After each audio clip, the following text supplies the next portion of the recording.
আপোনালোক সকলোকে স্বাগতম জনাই আজি ভিডিঅ'টো আৰম্ভ কৰিছো। বৰ্তমান আমাৰ জুবিন দাৰ ন্যায় বিচাৰি হাবাথুৰি খাইছে সকলো অসমবাসী নহয়নে? গৰিমা বৰুৱাই প্ৰতিদিনে এটা পোষ্ট দিছে।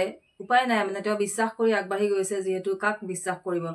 অসম চৰকাৰখনক বিশ্বাস নকৰি কাক বিশ্বাস কৰিব? গতিকে সেই ধৰণে আগবাঢ়ি যোৱাৰ সময়ত দেৰি হৈছে, ডিচেম্বৰলৈকে সময় দিছে। বহুত কিবা কিবি কথা বহুত সহ্য কৰিব লগা হৈছে। আমি অসমবাসীয়ে যিটো কথা সহ্য কৰিব পৰা নাই, ঘৰুৱাহী তেখেতৰ পিতৃ, তেখেতৰ পত্নী, তেখেতৰ ভগ্নী কেনেকৈ সহ্য কৰিছে বাৰু? গতিকে তথাপিতো কিমান বেছি সহ্য কৰিব লগা হৈছে, তাৰ মাজতে অসমবাসী এজন ব্যক্তি বুলি ক'লে ভাল নালাগে, আচলতে ডেকা ল'ৰা এজন, তেওঁ কিছু বক্তব্য মই পালোঁ, গতিকে দাঙি ধৰিছে। আপোনালোকৰ মাজলৈ আগবঢ়ালো, কথাখিনি শুনি লওকচোন।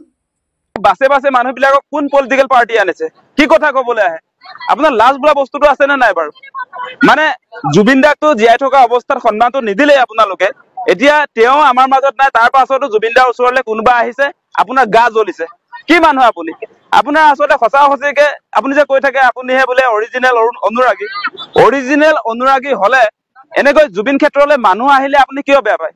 আপুনি নিজে নিজে ডুপ্লিকেট হয় নে নহয় এই কথাটো বিবেচনা কৰক। জুবিন দাক ছিংগাপুৰলৈ কোনে নিছিলে? ভাৰত চৰকাৰ। ভাৰত চৰকাৰ মানে কোন? বিজেপি। বিজেপিয়ে যদি ছিংগাপুৰত জুবিন দাক তাত নি লৈ যোৱাৰ পাছত নিৰাপত্তাৰ ব্যৱস্থা কৰি দিয়া হলে জুবিন দা আজি আমাৰ মাজত থাকিলেহেঁতেন। আজি পবিত্ৰ মাৰ্ঘেৰিটা নামৰে মানুহজনে ডাঙৰ ডাঙৰ লেকচাৰ যে দি আছে, আজি পবিত্ৰ মাৰ্ঘেৰিটা নিজে জুবিন দাৰ মেনেজাৰ আছিলে, তেওঁ নিজে বৰ্তমান সময়ত বিদেশ ৰাজ্যমন্ত্ৰী। ছিংগাপুৰ বাহিৰৰ যি আপোনাৰ বিদেশ ৰাজ্যমন্ত্ৰীৰ এগৰাকীৰ যেনেকে আচলতে গুৰুত্ব থাকিব লাগিছিলে নিজৰ বন্ধুজনৰ প্ৰতি, তেওঁ কোনো নিৰাপত্তাৰ ব্যৱস্থা কৰি নকৰে, একো ব্যৱস্থাই কৰি নিদিলে। সেইকাৰণে ছিংগাপুৰত থকা মানুহে জুবিন দাক সাগৰলৈ লৈ গ'ল, য'ত আচলতে পানী আৰু জুইত জুবিন দা যোৱা বাধা আছিলে। সেই কথা বতৰাবিলাক আমি বুজি পাইছো।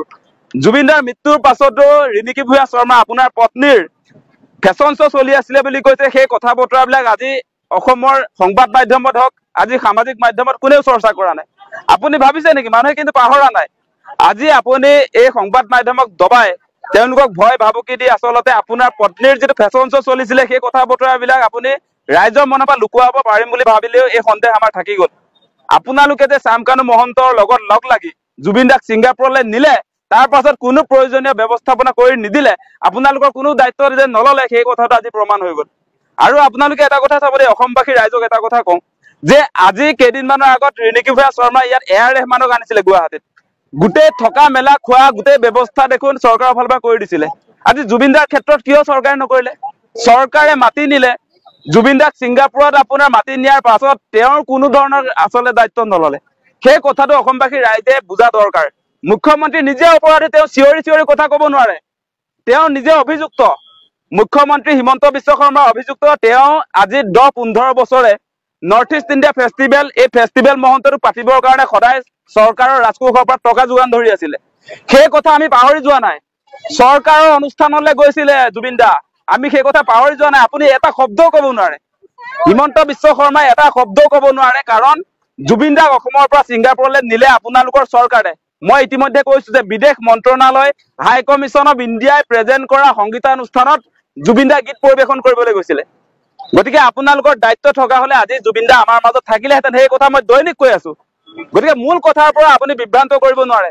আপুনি যিমান আঁচনি নিদিয়ক কিয়, ৰাইজে মনত ৰাখিছে যে আপোনাৰ যে এই ইনভলভমেণ্ট আছে জুবিন দাৰ মৃত্যুৰ ক্ষেত্ৰত, সেই কথা আমি বুজি পাইছো। আপুনি সেই ছিংগাপুৰৰ যিবিলাক মানুহ, যিবিলাকে জুবিন দাক মদে মাংসই খুৱাই হত্যা কৰি পেলালে, তেওঁলোকক মেধাৱী ল'ৰা, চোকা ল'ৰা বুলি আজিৰ দিনটোলৈকে গ্ৰেপ্তাৰ নকৰিলে। সেই কথাবিলাক আমি পাহৰি যোৱা নাই। আপুনি যিমান কৈ থাকক আমি তাৰ ওপৰত কৈ থাকিম, সঁচা কথা কম। আপোনাৰ নিচিনা 2 নম্বৰী কথা আমি নকওঁ, 2 নম্বৰী কথা আমি নকওঁ। যিটো আমাৰ সন্মুখত ঘটি আছে এইবিলাক দেখি আছো।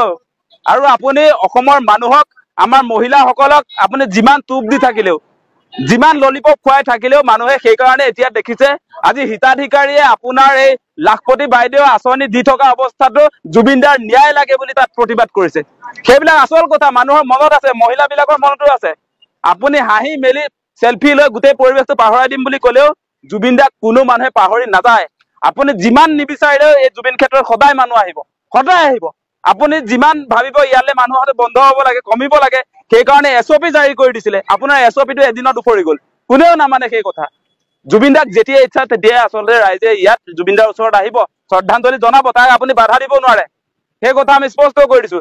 গতিকে এতিয়া আপুনি তদন্ত প্ৰক্ৰিয়াটো কেনেকে চলাইছে আমি যে নেদেখা অন্ধ নহয় দেই নাটক বিলাক কৰি থাকিলে আমি দেখা পাওঁ সেই কথাটো আপুনি বুজি লওক যেনেকে আপোনাৰ পত্নীয়ে আজিৰ দিনটোলৈ তদন্তৰ আওতাত নাহিলে আজি আপোনাৰ হোটেল গেটৱেৰ স্বত্বাধিকাৰী মৃগাংক হাজৰিকা তদন্তৰ আওতাত নাহিলে যি ছিংগাপুৰত গৈছিলে নৰ্থ ইষ্ট ইণ্ডিয়া ফেষ্টিভেলত আজি শ্যামকানু মহন্তক ঘৈণীয়েক যে তদন্তৰ আওতালৈ নাহিলে আমি কি নেদেখাকে আছো নেকি সব দেখি আছো আপুনি যিমান কথা ক'লেও আপোনাৰ প্ৰতিটো কথাত যে ভুল আছে আমি দেখি আছো এইবিলাক গতিকে মুখ্যমন্ত্ৰী ডাঙৰীয়া আপুনি বাছি নাযায় সেই কথা স্পষ্ট আপোনাৰ বিদায় হ'ব এইবাৰ যদি জুবিনদাৰ ন্যায় নহয় মুখ্যমন্ত্ৰীৰ বিদায় সেই কথাটো স্পষ্ট বেছি কথা নকওঁ এইটো ক্লিয়াৰ কাট কথা